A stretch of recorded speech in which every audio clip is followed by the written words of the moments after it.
Hi, I'm Stefan Bökelmann, the organizer and host of the emBO++, the next level conference for embedded system developers. And thanks to Zega, you can watch this video for free.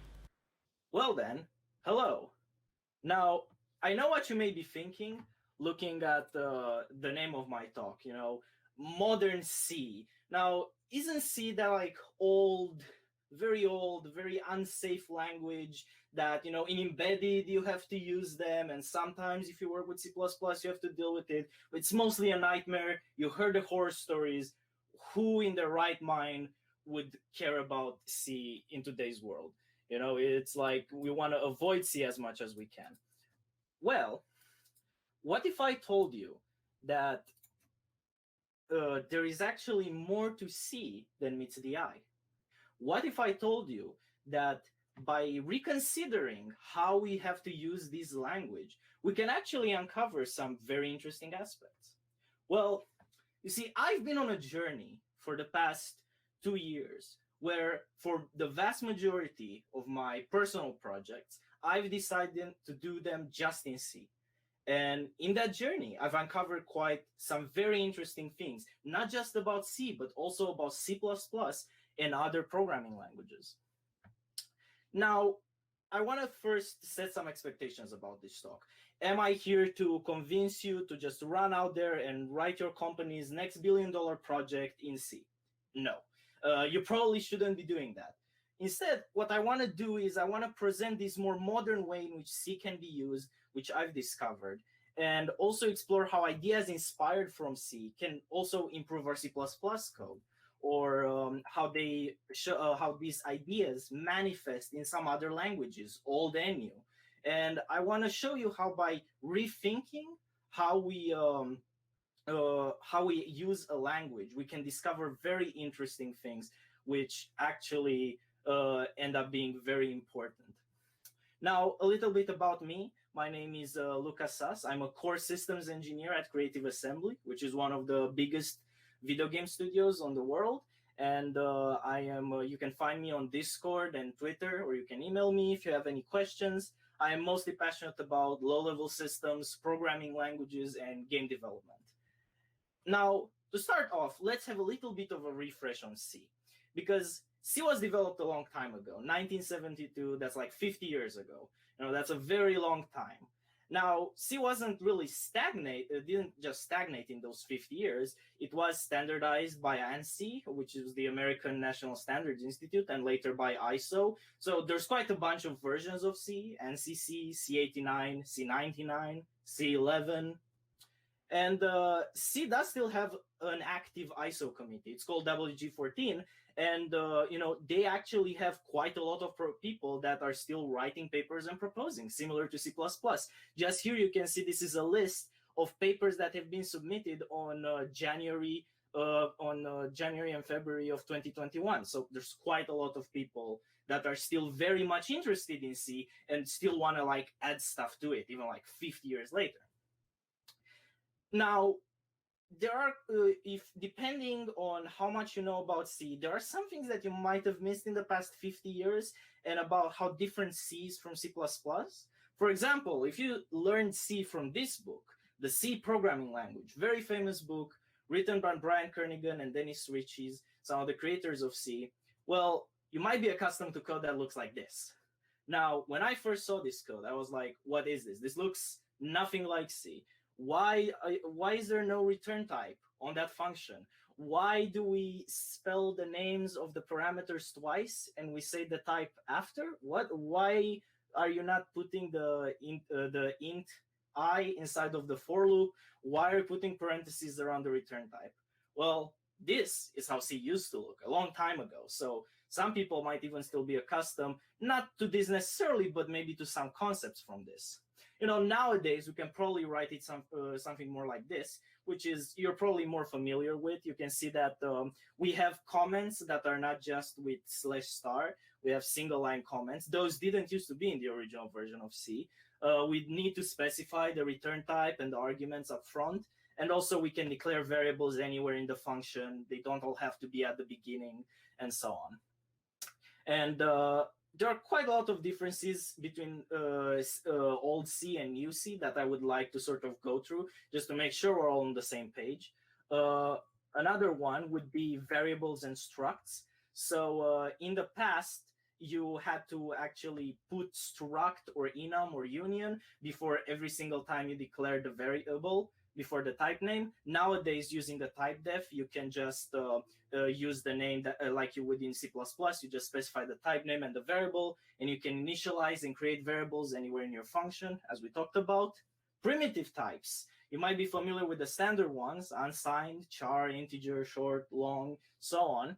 But in C99, they actually added specifically sized integers and signed integers and unsigned integers, which are very helpful so that you don't have to do weird type defs around int and short and long in order to get the correct size on your different compilers and architectures. And for embedded developers, this might actually be interesting. In C, they also added minimum width and fastest minimum width int types. And the goal of this is that they give the compiler a bit more information so that they can do, they have room to do more optimizations. For example, if you use the fastest minimum width int types for, what's it called, for counters, for example, it might instead use a register for that. So it can aid in certain environments, certain optimizations. Another big difference has to do with functions. Now, in C++, these two are equivalent. These are both functions which take no arguments. In C, however, the first one is a function that takes an arbitrary number of arguments. And that can be quite problematic. And it showcases that C is not C++. We often see them sold as C/C++, but they're quite different. C++ is not fully compatible with C. They're mostly just compatible enough that headers will work with both your C++ and your C code, and thus allow interoperability between the languages. Now, C++ sadly inherited a lot of baggage from this attempted compatibility with C, but at the end of the day, there are quite some other differences between C and C++, and I don't want to go through all of them, but I want to start with one that is quite important and actually enables some of the cool things that I've been doing in C. And that is struct initialization. Now, you might be thinking, well, we have struct initialization in C++, right? Well, unlike C++, structs in C are just plain old bags of data. So struct initialization can be more useful at times because we don't have constructors. And also, C99 introduces this new and powerful form of struct initialization that really enables some of the cooler things that you can do nowadays in C. So to start off, let's take here a simple vector2 type with an x and a y, and I'm just initializing the members with 1. Now, this is pretty standard. You can do this in C++. Let's get to what you can do in C++. Here, I am actually naming the members of the struct that I'm initializing. And not just that, but I can also initialize them in whatever order. This is a new thing that C99 introduces. Not just that, but if I omit initializing certain members, the others will be implicitly set to 0, which is a very powerful construct, as we'll come to learn. Now, a small caveat: if you are reinitializing a variable, if you're initializing it somewhere else, not at the declaration, you might get an error, and this is because you have to decorate the initializer with a type name in parentheses. And this can be a source of incompatibility between C and C++. You might define some constant that you want your C++ users to also be able to use, but it won't work for them. Now, there is a quick workaround for that. You can just make a macro, which in C++ extends to just the type name, whereas in C, it expands to the type name in parentheses. And that solves this issue. Now, let's look at some more complicated things. Here, we have a struct that has another struct as a member. But in our initializer, we're only initializing some member of the struct we're initializing. And this is because we can go as arbitrarily deep and nested as we want with these initializers. We can, for example, initialize F inside of B, just like this. And if B had other members and we only initialized F, all the other members would be zeroed out. if f is an array of structs, we can specifically initialize them. We can only specifically initialize certain members if we want. And we can, again, initialize specific members of a member in that array, or we can use the initializer syntax to do a complex initializer on an element of that array. And we can even initialize the whole array with just specific elements that are numbered in. We can basically go crazy. This is kind of similar if you've seen JSON, where you with curly braces, you can sort of define all your members and your data structures. And what this allows us to do is that we can easily initialize complex data structures with these nested initializers. And everything we don't explicitly initialize, remember, gets set to 0. This is sometimes also called ZII, or zero is initialization. And this enables some declarative and modern styles of programming, which you might not be expecting in a language like C. And I will mention, though, C++ did finally catch up after 20 years. In C++ 20, we are getting the same struct initializers that there are in C. There's some tiny differences, but the core idea, the core mechanics are the same. So you should be able, if you get your hands on a C++ 20 compiler, you will be able to use this in C++ as well. But C was doing this in 1999. Now, as a great example of this, I want to talk a bit about this library called SokolGFX. And this library is a modern C graphics library. Now, if you did graphics with, say, OpenGL in C in the past, you will know that it's a very stateful API. You essentially have these functions which modify some global state, and it can become quite painful to debug or to reason about that state, and it's quite inconvenient at times. So what happens in this API is that you can use struct initializers to define pipelines of what do you want to get rendered on the screen. And then you can just tell at some point in your frame, tell the library, hey, I want to execute this pipeline. Here are all my data buffers. Please go and render this on the screen on the GPU. And here is an example of such an initializer. It looks a bit big and intimidating. And what you can see is that we essentially just we use the full power of C's struct initializer, where we are using it to describe our full pipeline. And the way it works is that, remember, everything we don't initialize here, because we're not initializing all the members of this structure, they all get set to 0. And the library can just check, oh, is this set to 0? Well, then I'll just do some default there or something else. And this is really what modern C is about. If you look at this API, it looks nothing like what you would expect from C. This looks like something I would expect in a more modern programming language. So modern C really is about challenging the ways in which these APIs have historically been structured, and about using these new features in C to improve the ease of use and also the safety of these APIs. And what we're doing here is that we're also decoupling data manipulations from hosted services such as allocators and I/O. And we're designing systems with portability and ease of use in mind. You know, our allocators are separate, our resources are centralized. We use a lot of descriptive, declarative APIs where we create structs with complex initializers and then we use them later on. And also we're separated hosting code from a lot of free hosted code. And this really helps with portability, or in embedded devices with just running the code. Now, let's talk about some other C11 additions to the language, because C11 is the actual latest major version of the language, and they've been adding quite a lot, kind of like C++ 11, which has been talked on for a long time. Now, as of recent, C11 is also supported by all major compilers, including MSVC. Historically, this wasn't the case, which was a bit problematic for a lot of developers, but now it is actually a thing. MSVC has full support for C. And one example of an addition is static assert, which is similar to C++. You might notice that the actual keyword in C is called _static assert.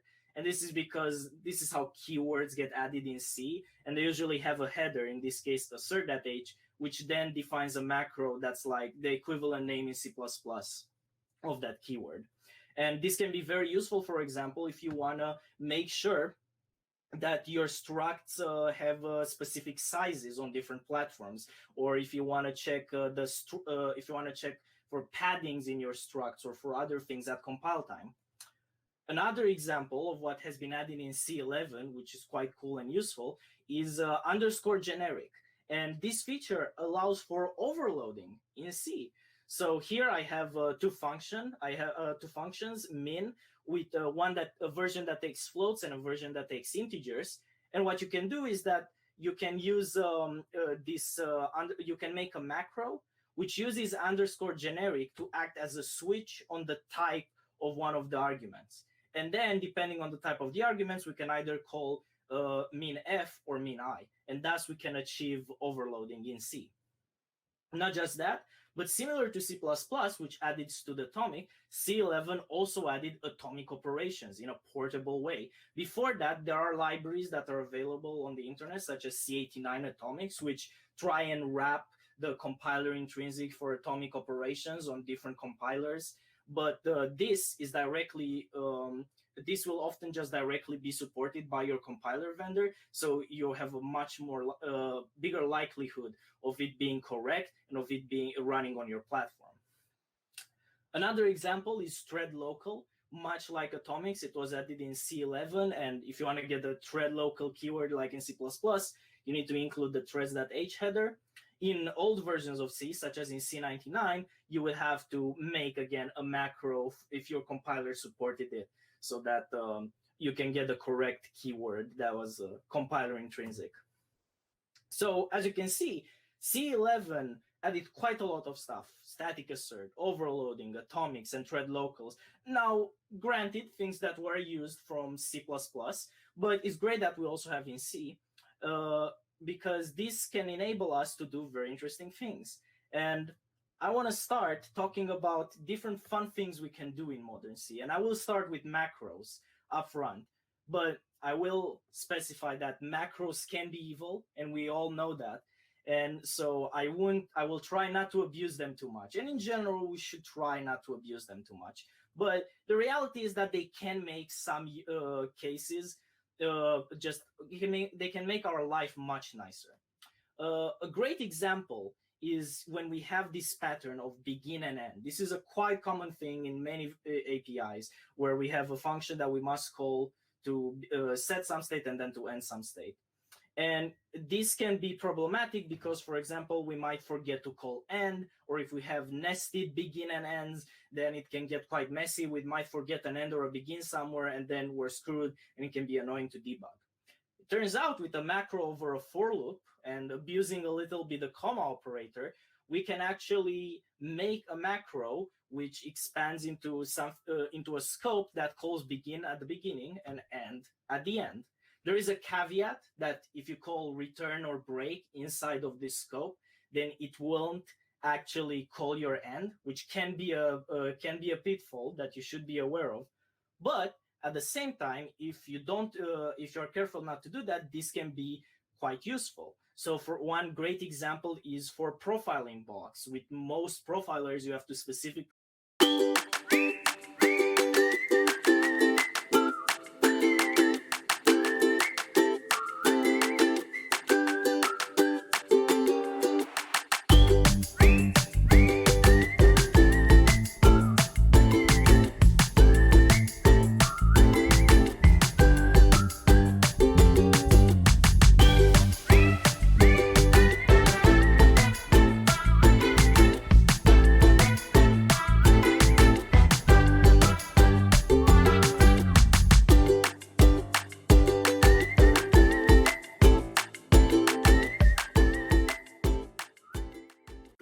in a part of your code specify this is where I want the profiler to begin profiling, and this is where I want it to stop profiling. With GUIs, this is also a common pattern where you need to say GUI begin or GUI end. And with file handles, you might want to do something like make sure that you close the file at the end of the scope. And this one specifically, where right after we open our file, we say at the end of this scope, I want the file to be closed, is actually a pattern in many new programming languages. sort of unexpectedly. So the Go programming language, which you might have heard of, which is popular for web services nowadays, or some very new languages like Zig and Odin. These languages all have a defer keyword, which basically says run this at the end of the function or at the end of the scope. And unlike C, they are much better because they're built into the language, so users are expected to use them and know to use them. And also they're immune to the effect that I described, where return or break from this for loop that our macro generates will not actually call the end function as we want. So let's see, let's now that we know a little bit more about what we can do in C. Oh, regarding macros, there is one more awesome macro that I want to show, but I will actually keep it for the end for closer to the end of the talk. You'll see. Now, let's talk about API design. Now we know a bunch of things about what we can do in C that in the past we couldn't do. So how does this affect how we would write APIs in C? Well, let's consider math APIs. Math APIs are quite common, and here I have an example of how we would write it in old school C. So here I have another struct representing a vector2 with two floats, and I want a function that adds those two vectors. And the way this function works is that it takes two pointers to our A and B vectors, and then an out pointer to the result vector. And it uses that in order to do the math and compute the result into the out parameter. Now, this is problematic for a number of reasons. Out params may be harder to spot. The API is clearly not as nice as we'd like. And also, there can be indirection and aliasing issues, which can actually cause performance degradations. Compare this to how we would do it in modern C. Now, in modern C here, what I'm doing is that I am taking A and B by value, and I'm also returning the result by value. And this ends up in an API that's more like what we would expect in, say, C++, where we just take we pass the arguments by value, and then we get back the result. We're no longer using pointers. We're no longer using out parameters. This is a more value-oriented design. And it turns out this design is actually more efficient than the pointer one, surprisingly enough. Now, you might sometimes want to profile that depending on your hardware. But for example, on many hardware platforms nowadays, this actually ends up being faster. The compiler actually has more opportunities in order to inline this code, and we get rid of the issues that we mentioned before about aliasing, for example. And also, we can use literals in our function call. Readability is just way nicer. Now, here is another example from an actual math library written in modern C style, and it's called Handmade Math. You can find it on GitHub. And what it does here is that it has a union in which there are multiple nameless structs. And what this achieves is that it allows us to basically give aliases to the members of our union. So at the end of the day, this union will just have two floats in it, but we can refer to them as X and Y, U and V, left and right, width and height, or the array element of two elements. And this proves to be quite useful. And this library, if you can go and look at it, it also does what we mentioned before, where it passes everything by value and returns everything by value. And it does this even with quite large structs, such as matrices that can have like 4x4 floats. And even there, if you do certain benchmarks and you look at the generated code, it can end up being either the same performance or better performance than the equivalent code written using pointers. What about error handling? That's another common problem that we might have in C. If you read old C code, you might have seen code like this, where you have a function that takes some arguments and an out parameter and then returns an error code. Now, this is quite annoying to use. So after every single function that we call would basically have to handle the error. And then some people realized, well, this is quite repetitive. Why not use a goto, like good old goto that everyone tells us not to use. I have no idea why they tell us not to use it. I mean, it's not like it would cause any massive security issues in some big, widely used project after all. Now, I am not quite happy with this design. So I asked myself, how could I do this better in modern C? And here is a classic example that I love to give for how I do error handling in modern C. So here I have a function called read file contents, which reads the contents of a file and returns a struct. And in that struct, I have the pointer to my data, I have the size of the data, and also I have this valid member. And this valid member, for our purposes, it's kind of like a Boolean. And what this reminded me of, and what I can do with this is that I can just read the file and then check if the contents are valid. Very simple. And I might say, well, what's the big deal? It's the same thing as checking for the error code, right? Well, not if we actually build our whole API around this error mechanism. Here, for example, I have some much more complex code. Here I am reading a file, which I'm passing the contents of to a function which tries to parse an image from the contents of that file. And then I'm passing that image down to a function which loads a texture, which it tries to upload to the GPU and return a handle. But at the end, I'm only checking if the texture is valid, because all of these structs can have their own valid members. When a function takes an argument like this, it can just check, is it valid or not? And if it's not valid, then it can just return the result struct completely zeroed out. Because if it's zeroed out, then valid will be set to false. And so what happens here is that we sort of get this trickle-down effect where at the end, we only need to check for our final result if it's valid. And if we want to deal with more complex errors, we can just log those in some centralized system so that we can debug later and see what the actual issue was. And this actually reminded me of a concept from C++, which is stud optional. Now, stud optional is essentially just the content, our struct, the data that we're dealing with, and a Boolean. And not just that, but there have actually been proposals with C++ to introduce an API which allows something similar like what we were achieving in C. So here, this is from a proposal for monadic operations on stud optional. And what we see is that if we have this function that takes an image and returns an optional image, depending on whether it's successful or not, and what it tries to do is that it tries to crop the image, and then it tries to add a bow to the cat inside of the image and make the eyes sparkle and add the rainbow and make it smaller and so on. And if it fails at any point, it will just return stud null optional. And the thing is, we can do this in C as well. We can just write our API like I suggested before, and we essentially get a similar effect to stud Boolean. And this is quite interesting. Notice that we don't have pointers anymore. We're just passing values and returning values. This version, in fact, actually has an advantage over the previous one. The previous one is a bit harder to debug because we have to go through all this library code, like these functions and then and map in order to get to what we actually want. Whereas here we just made our API to support this mechanism of error handling. Now, if you want to use error codes instead, that's also perfectly valid.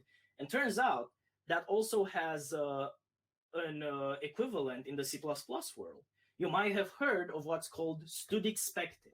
Now, this isn't actually in the standard library, but it has been proposed. And the idea here is that unlike optional, which is the data that we want, and Boolean that tells us whether it's valid or not, here we return a pair of the contents and the error code. And this is quite popular with a lot of people in the C++ world because exceptions have been traditionally the way we are supposed to do error handling, but quite a lot of people don't want to do that for different reasons, such as control flow issues or performance issues. And so they rely on external libraries that do things like this. Also, new languages such as Rust take this mechanism with stud expected and have it as their default error handling mechanism.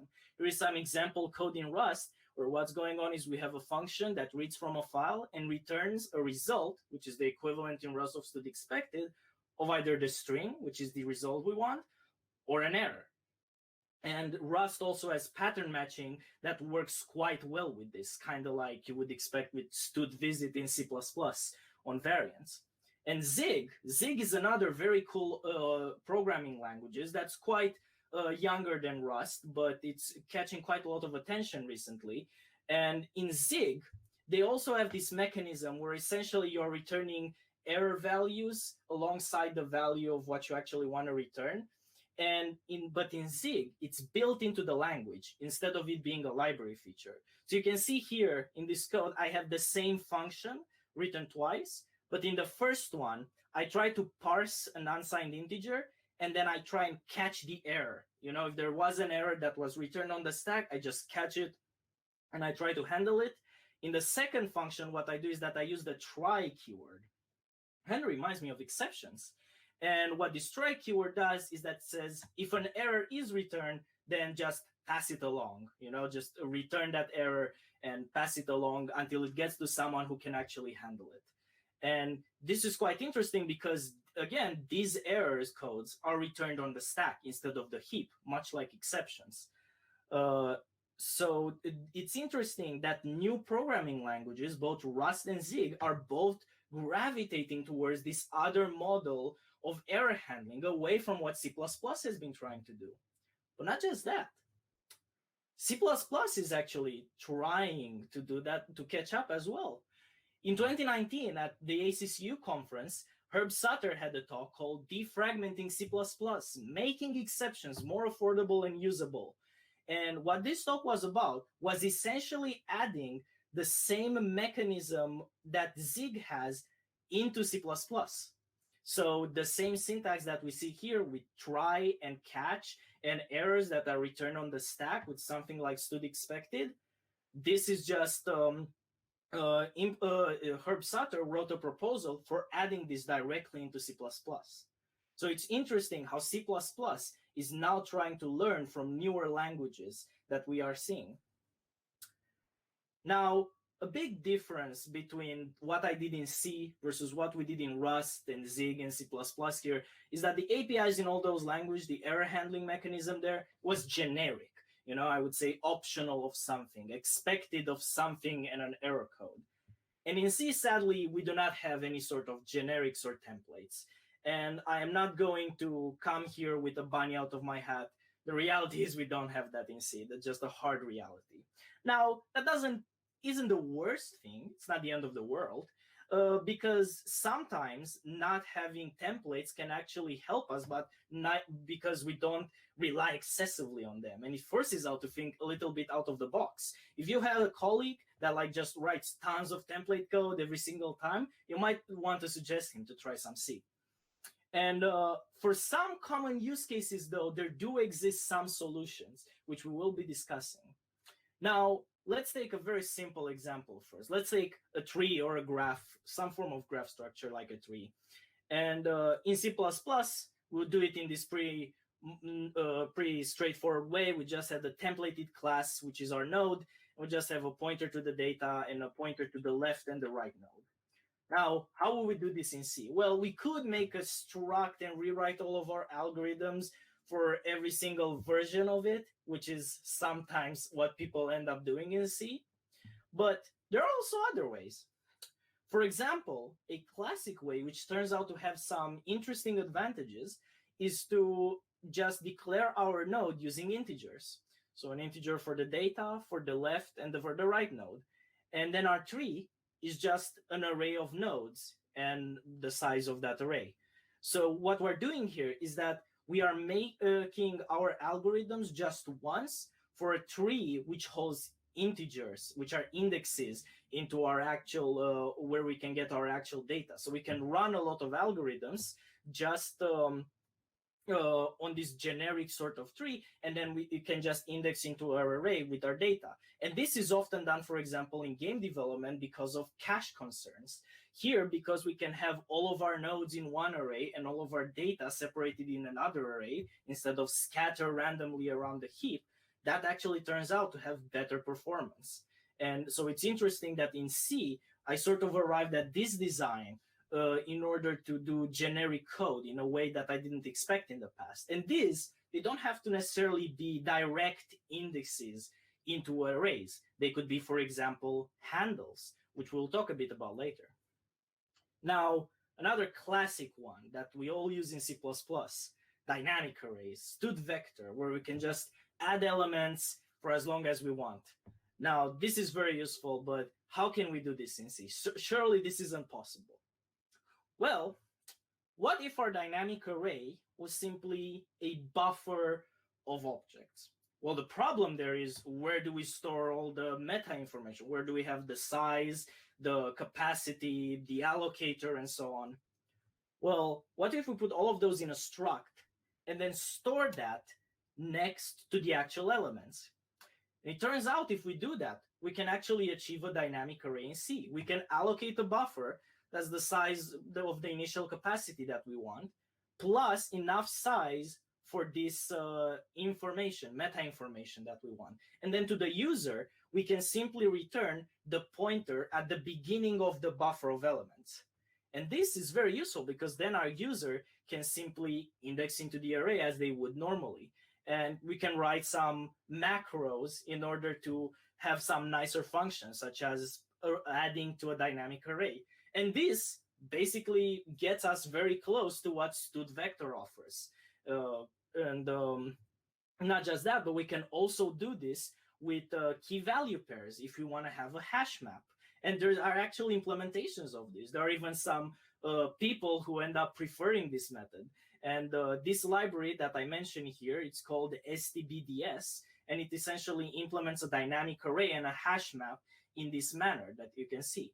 And while we're on the topic of libraries, I would want to mention that historically, there have been a multitude of bit systems and no standards, which results in libraries being quite messy in C. The library I just mentioned, which is called stbds, is actually what's called a single header library.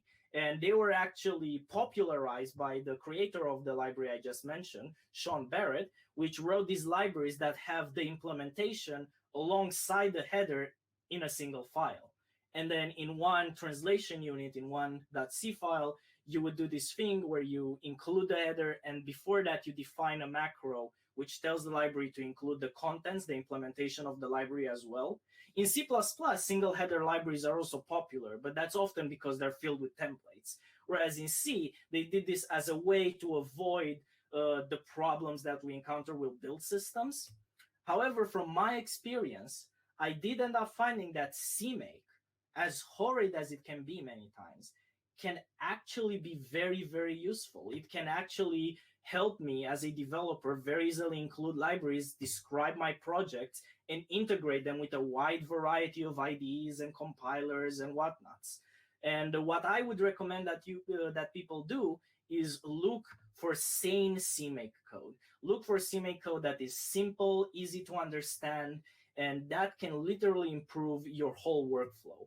In fact, I will recommend this great talk on CMake by Matthew Ropert, which is from CPPCon, called Modern CMake for Modular Design. We also had here at emBO a talk on CMake, which was great. So I definitely recommend, if you're interested in libraries in C, to consider CMake, because it makes our lives as developers so much nicer in this completely disarray of an environment.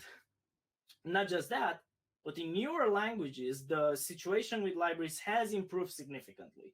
Rust, for example, is quite popular nowadays because they have a centralized package manager where all the libraries go, and it's just so easy to integrate, unlike with C and C++.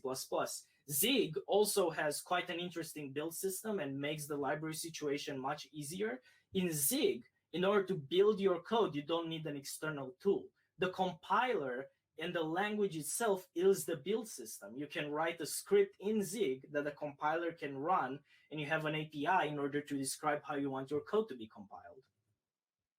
Now, when writing libraries, I do have some advice, and I've written an article that you can find on my Twitter account about this.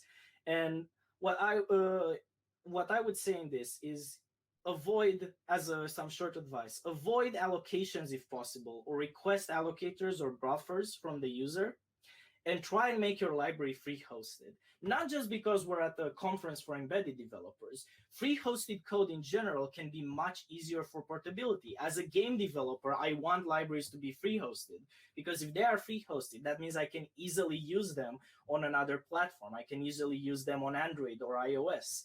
And you might think at times that, oh, well, I'm using libc, that's portable, right? Well, not necessarily.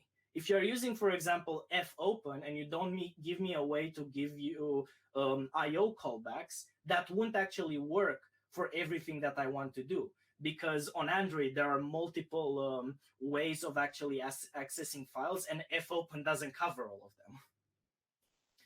So, if you're writing a library, you could write very easy structs that hold callbacks for the different hosted APIs that you might need. So you might want to do this for allocators or IO callbacks, or in my case, as a game developer, I do this for graphics APIs and so on.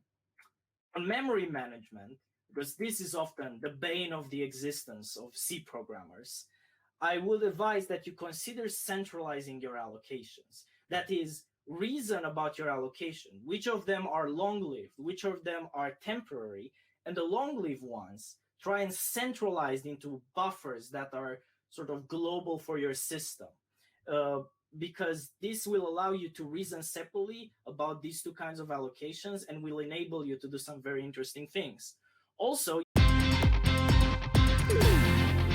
wir sind hier in einem kleineren Grossraumbüro. Bei den Leitern habe ich die Freiheit, dass ich, wenn ich anfange und wenn ich höre mit dem Arbeiten, eigentlich selber einteilen kann. Overall, how I will do it, it's just up to me and they give me a lot of freedom. Für mich ist die Faszination, mit anderen Leuten einen kreativen Moment zu generieren. Great colleagues, great environment basically. It's really nice here and I don't have any issues living here. Am meisten schätze ich in den Allocators Systems, dass wir ein sehr junges Team sind, sowie dass ich auch meine Arbeitszeit in einem gewissen Raum selber bestimmen kann. And I could merge my life hobby with my office job. Das Besondere an der Allocators System ist sicher die Kultur und die Dynamik, die es gibt in dem Team. Es ist jeden Tag ein bisschen anders. We have good organization which will help you to get used to the company in the first couple of months especially. Das ist sehr interessant und ja, macht mir Spaß.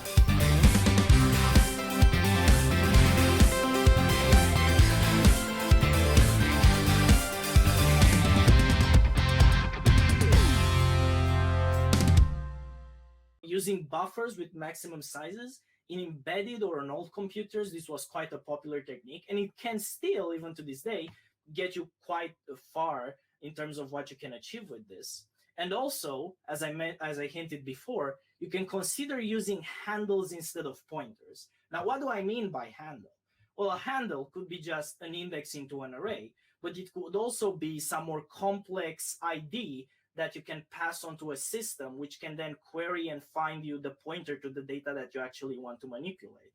In game development nowadays, this is actually quite popular. You might have heard of what's called an entity component system, or ECS. What an entity component system is, it's like a database of all the entities in your video game. And it can do a lot of optimizations because you are not holding strong pointers to the address where the object needs to exist right now. Also, temporary allocators can be one of the benefits of separating between your temporary allocations and your long-lived allocations. In game development, for example, we might have an allocator that's that completely gets freed at the end of our frame. So any allocations that we do in the middle of our frame, temporary ones, they all get discarded at the end. And this allocator, because of this effect, can be very, very fast. And thus we can avoid some of the problems with allocations. Also, a fun historic story is that of a rocket, on which, when a developer looked at the code, realized that it was leaking all of its allocations. Well, it turns out the developers of the rocket reasoned about the entire memory budget of the rocket and then just doubled it. And once the rocket falls and explodes, the ultimate garbage collection essentially comes into effect. So what we've seen so far about Modern C is that it is more declarative and functional. It is a bit less stateful. It is more value-oriented. There are less pointers. We rely heavily on zero initialization, and we use features that maybe you were unaware of exist in C99 and C11.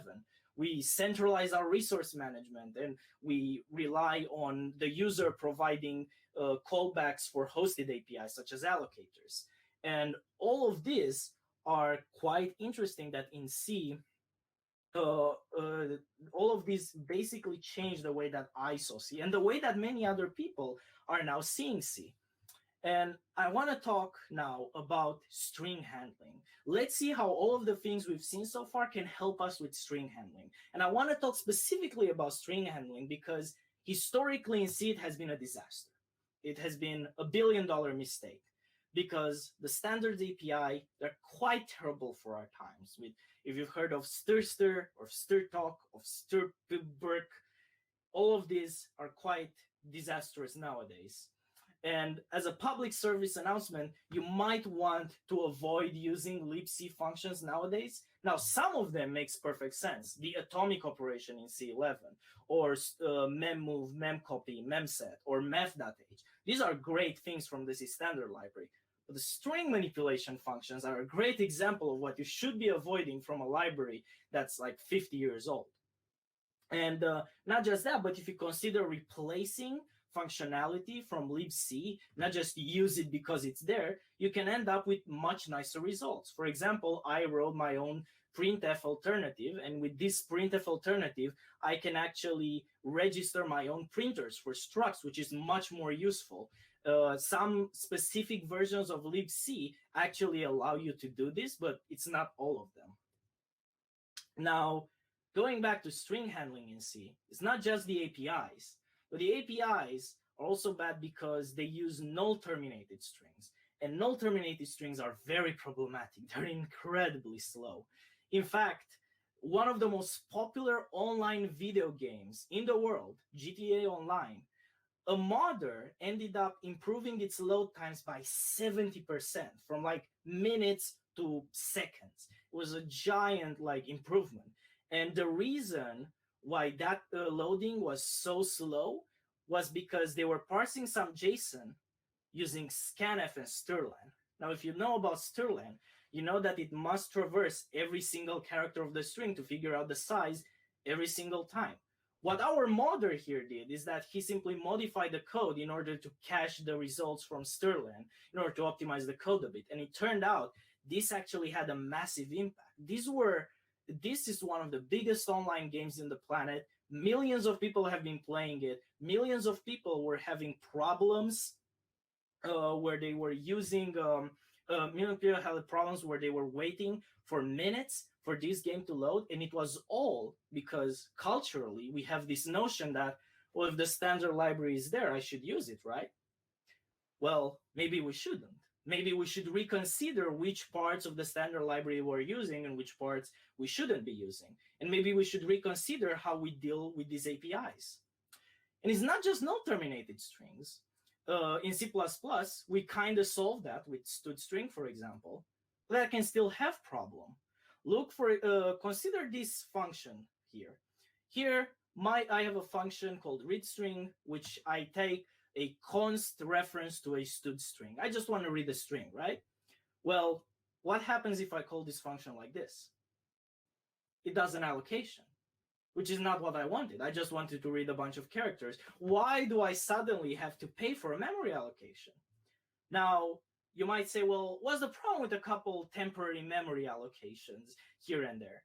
Well, this can actually end up adding up over time. A great example of this is Chrome. You might be using it right now. It's the biggest browser, most popular browser on the planet. And half of the allocations in it are std_string. Now, you might think, well, all those allocations are justified, right? Well, not necessarily. Consider, for example, that in the past, if you type one character in the Omnibox, that is the top search bar in Google Chrome, it would do 25,000 allocations. 25,000 allocations just for this. Bam, 25,000 allocations. Seems insane, but the reason this happened was they were creating lots of copies and temporary objects because they were passing std_string everywhere. And this ended up causing significant performance problems for a lot of users. Chrome was legendary for its memory eating habits. Now, in C++ 20 and 17, there are some things that you can do about this, such as using std_string, but the problem remains nevertheless. Now, in C, what happened is that there are no implicit conversions or constructors. So this entire problem is somehow avoided because we don't have some of the niceties from C++. But not just this, I ended up ending with an API that had a much stronger distinction between owning and non-owning strings, because I didn't want to deal with memory management everywhere. So this is the design I ended up with, which has a struct called stir, which is just a pointer and a size, and then a stir buff, which is more analogous to stirred string from C++, which actually is an owning string. It has the capacity and the allocator, and it owns the buffer. Stir on so this the string buffer might have operations that we would expect from string, like append, such as appending to it, inserting into it, removing from it, and so on. Whereas the string might have operations such as, does it match with this other string? Does it contain this other string? Can you find me the first needle in this haystack, or the last one? Can you remove the prefix of the suffix, because that just means incrementing the pointer or decreasing the size? And notice here that I'm not using any pointers. In this whole API for strings specifically, I'm always passing and returning by value. It's fully value oriented. It's almost kind of like a functional API. And in C++, you might be a bit afraid to do this because you might fear about hidden copy constructors being called. Now, one example of a function where I do take the string and I mutate it via pointer is this one, which essentially allows me to do what strtalk does. If I have some form of string, I can just split it and lazily get the elements from the string based on what I want to split it by, instead of splitting it into an array that I have to dynamically allocate, for example. Now, in old C, you can do this with strtalk, which you might have heard of it or may not have heard of it. But if you try and read the code, you will notice quite a lot of weird things. First off, why is strtalk taking our original string only once and then it's taking null?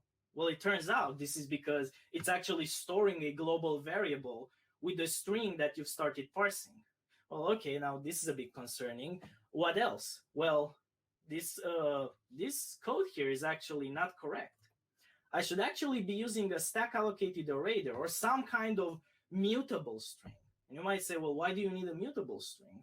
Well, because the way strtalk works is that it will replace what I'm trying to split by with a null terminator. So it can return a null terminated string to me so that I can print it. Now, I don't know about you, but when I was researching and reading about this, I was in shock. This is legendarily unintuitive. And the thing is, this made sense during its time. It made sense in the 70s. It was essentially the same code they had in assembly, just sort of copy-pasted into C. But it doesn't make sense in 2020. And there are still a lot of programmers. My cousin, that is now at a computer science university, she actually learns about how to use strtalk in her C classes. And she's not being told, this is not okay. There are a lot of, and the same thing probably happened with Rockstar when they worked on GTA Online. They were like, this is part of the standard library, so it's not a problem if we use it, right? Well, it turns out it is quite problematic. Whereas, look how I can do it in modern C. We could have done this for 20 years. We were only limited by our creativity and our acceptance of the status quo, essentially. Not just that, but because I can use generic in order to overload this string, I can make it work so I can pass string literals or the string object or my strbuff object. So there, for example, I don't have to actually call another function to convert my string literal into a function. So this feels like a breath of fresh air if you've been dealing with kind of old school C code. This might feel like a complete different world. I remember that I talked to a lot of people and they didn't realize that you could write code like this in C.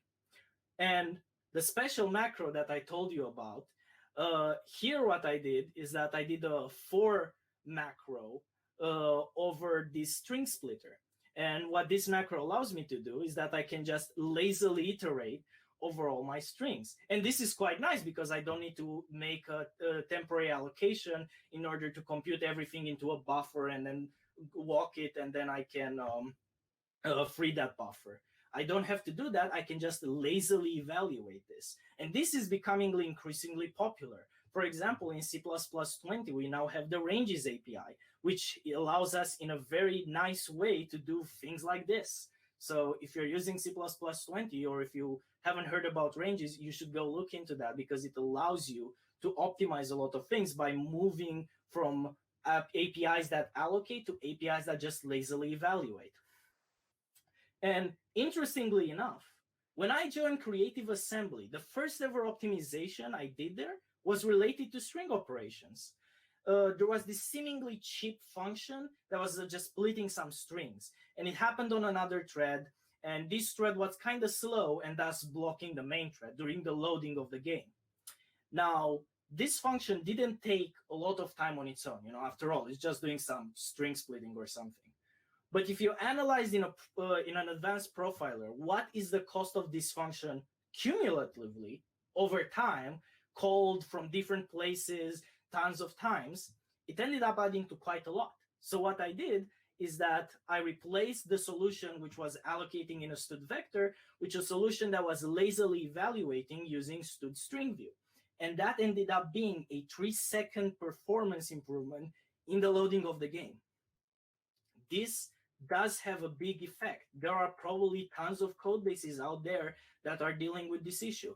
If Rockstar, the biggest online game, is dealing with this, if Chrome, the biggest browser, is dealing with this, it's very likely that you or your friends might be dealing with this as well. And now, in newer languages, they actually recognize this. In Rust, that stir type, which I described initially, they just have that like directly in the language, just built in. It's not even like a library feature. And it's different from the owning string class. Not just that, Zig and Odin also have built-in array view types, which is a pointer, but also the size. And they also have string view manipulation functions. Java and C#, even though we scoff at them because of performance, like, oh, they run in a virtual machine and they have a garbage collector, they've been doing this for a way longer time, while we in C++, we were passing stud string view and making useless copies left and right. So there's quite a lot to learn from other programming languages. And the situation is improving now in C and C++.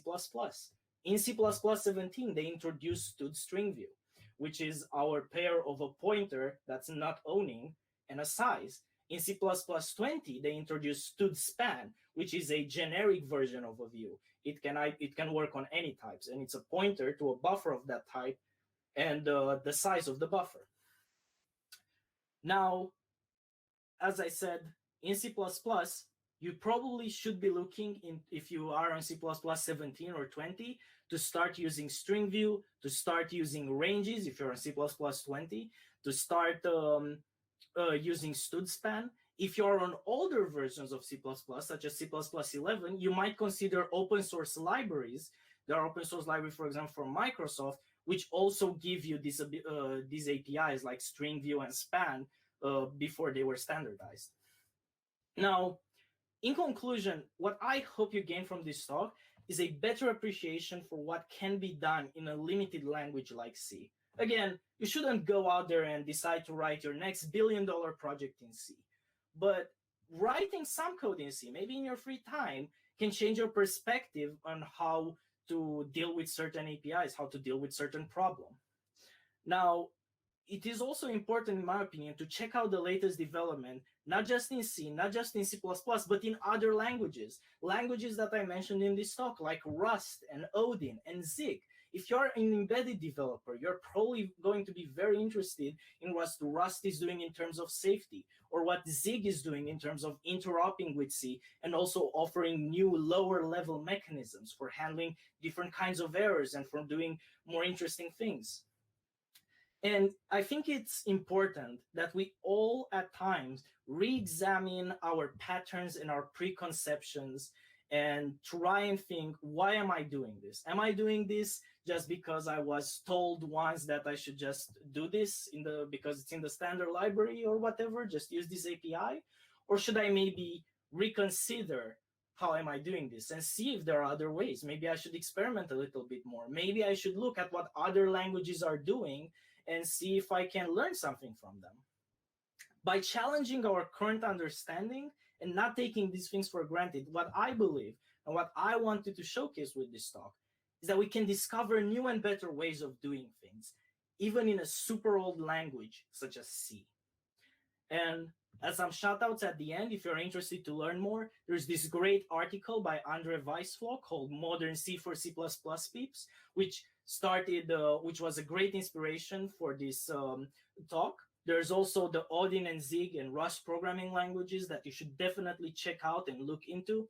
And also, if you're interested in communities of people who appreciate these values of challenging our understanding of how we are supposed to code, you should look into Handmade Hero and the Handmade Network, which started as a bunch of game developers who wanted to challenge the way in which we think about how we're supposed to use C and C++ and what can be achieved with those languages. So thank you very much. And if there are any questions, I'll look through the chat now and try to answer to any of them. So let's see here. What other resources do you recommend for Modern C? So as I mentioned, Modern C for C++ Peeps and Handmade Network. Andre Weisfloh has some great articles. Ginger Bill, the creator of Odin, has some great articles. Andrew Kelly, the creator of Zig, has some great articles. Handmade Network has a bunch of great articles. You should definitely look for those. If you found this video informative, make sure to subscribe our channel. Click the thumbs up if you liked it, or leave us a comment on what we could improve. If you are looking for a job in the embedded industry, or you've got one to offer, drop us a mail to jobs@embo.io. That's jobs@embo.io. And we'll make sure that you match up. My name is Stefan Bückelmann, and as long as you keep watching, we'll keep covering the internals of the embedded industry.